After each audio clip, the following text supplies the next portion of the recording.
It never got any easier. He'd been doing this for years, and every spring it was the same, but it never got any easier. When he was young, he rarely slept during lambing season. Between the bleating of the sheep and the anxious running back and forth of his dog, how could he? But now he was old. He couldn't stand on his feet all night, even with his shepherd's crook to lean on. Unlike the kind of crook the bishop had, as tall or taller than a man, with a large, exaggerated curve at the head, his, all shepherds in fact, was just right for leaning. If he hunched a bit, he could even rest his chin on his hands. It allowed him to doze, but if he began to fall too deeply into sleep, the jarring of it would wake him. At this point in his life, standing all night wouldn't do, not at all. So he slid down against a tree and closed his eyes, just for a minute. That's all he wanted. When he woke, he realized more time had passed than he intended. The dog was barking frantically.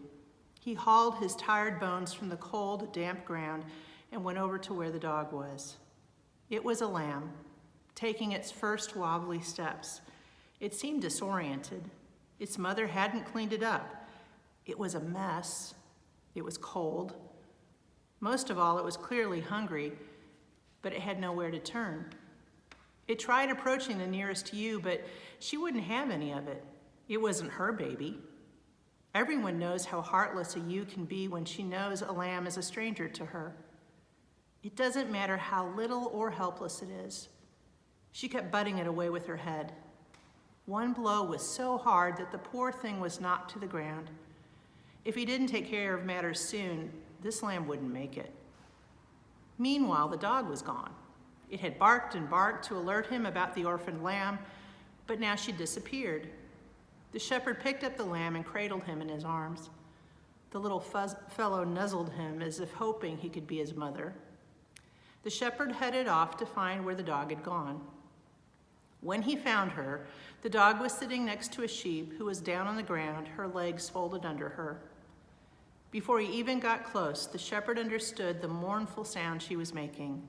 She'd recently given birth, but instead of standing up so her lamb could suckle, she was sitting on the ground next to it.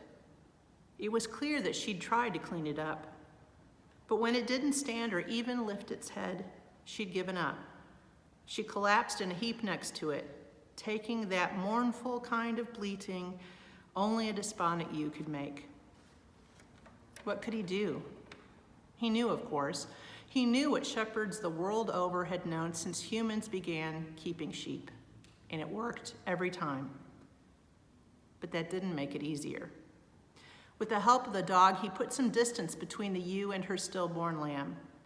When he was confident that she couldn't see what he was doing, he knelt down, set the living lamb on the ground next to him, and took out his knife.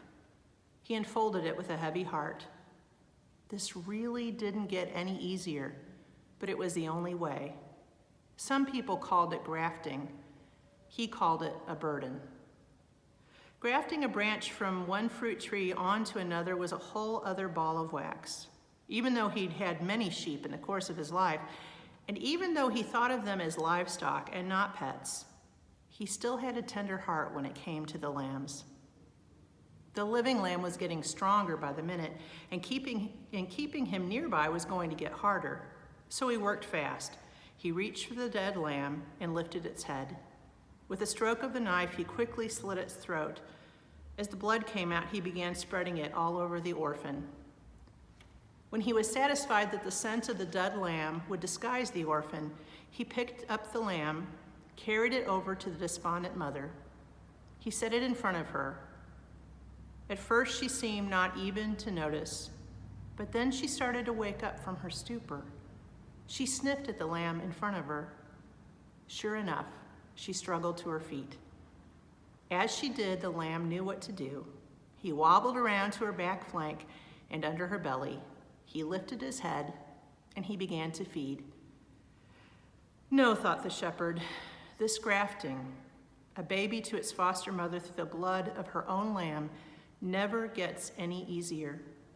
But when this moment comes, there's a sense of relief. The orphan would survive. It would thrive and grow. The ewe has recognized it as her own. They've been reconciled, as it were, restored even. The hard part was over. The new life would begin. And the end of one thing is the beginning of another.